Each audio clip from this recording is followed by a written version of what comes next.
माननीय प्रधानमंत्री नरेंद्र मोदी जी के नेतृत्व में हमारी वित्त मंत्री आदरणीय निर्मला सीतारमण जी ने जो आज बजट प्रस्तुत किया है, सबसे पहले तो मैं उन्हें प्रधानमंत्री जी का बहुत बहुत बधाई, उन्हें बहुत बहुत धन्यवाद कि बजट आगामी आने वाले 2047 के विकसित भारत के संकल्प को पूरा करने वाला, उस संकल्प के लिए खाका तैयार करने वाला बजट है। और इस बजट के अंदर माननीय प्रधानमंत्री जी ने गरीब, किसान, नौजवान, महिलाएं, जो माननीय प्रधानमंत्री जी बार बार कहते हैं कि मेरी देश की ये 5 जातियां हैं,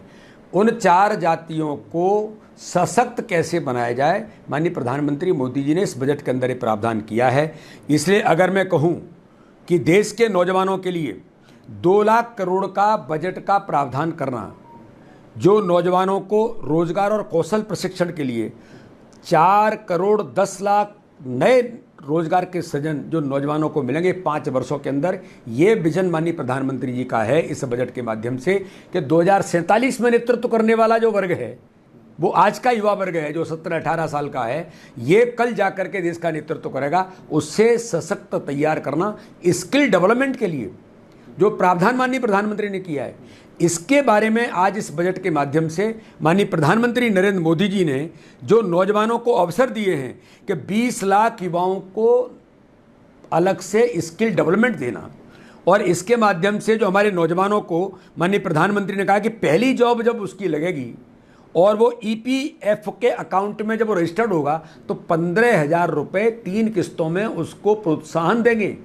ये विजन भारतीय जनता पार्टी की सरकार का, माननीय प्रधानमंत्री मोदी जी का है। इसलिए युवाओं के लिए, महिलाओं के लिए, महिलाओं को 3 लाख करोड़ का प्रावधान किया है,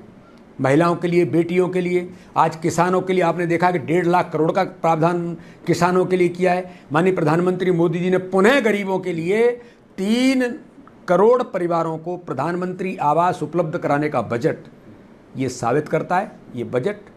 बहुआयामी बजट है। हर समाज वर्ग के सबका साथ, सबका विकास और सबके प्रयासों के साथ इस बजट के माध्यम से विकसित भारत के संकल्प को पूरा करने वाला बजट। देखिए, पर्यटन के लिए माननीय प्रधानमंत्री नरेंद्र मोदी जी ने इस बजट के अंदर कई प्रकार के प्रावधान जो पर्यटन के लिए किए हैं। अब जैसे आप देखेंगे नालंदा के अंदर पर्यटन को केंद्र बनाना शिक्षा के क्षेत्र में, ये पहली बार हो रहा है। इको टूरिज्म होता है, मेडिको टूरिज्म की भी बात चली, उसके भी कई प्रकार के प्रयास चले हैं, लेकिन शिक्षा के क्षेत्र में नालंदा जैसे विश्वविद्यालय को जो माननीय प्रधानमंत्री जी ने आज देश के अंदर जो हमारा गौरव है उसको एक टूरिज्म के तौर पर डेवलप करना और टूरिज्म के लिए अलग से जो प्रावधान किए हैं, ये हमारे लिए बहुत महत्वपूर्ण है। और चाहे हमारे मध्य प्रदेश के अंदर टूरिज्म का क्षेत्र हो, और मैं तो कहता हूँ कि मध्य प्रदेश में डायमंड, जो एशिया का सबसे अच्छा डायमंड कहीं निकलता है तो पन्ना के अंदर निकलता है, उस पन्ना के डायमंड,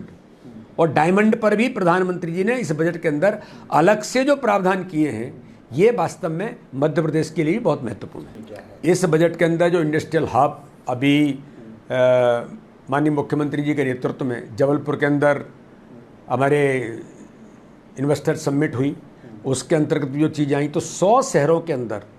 जो माननीय प्रधानमंत्री जी ने 100 शहरों में प्लग एंड प्ले औद्योगिक पार्क जो स्थापित होंगे, नए नौजवानों को अलग से इस प्रकार के उद्योग खड़े करने की जो बात होगी, ये वास्तव में ही बहुत महत्वपूर्ण है। इसलिए मैं ऐसा मानता हूँ कि मध्य प्रदेश के अंदर भी जो एक समग्र विकास की कल्पना हमारी सरकार ने डॉक्टर मोहन यादव के नेतृत्व में की है, हम मध्य प्रदेश के अंदर अलग अलग क्षेत्रों में औद्योगिक क्षेत्र डेवलप करने का जो हमारा प्रयास है, उसमें इस बजट के माध्यम से भी एक बड़ी ताकत मध्य प्रदेश को मिलेगी।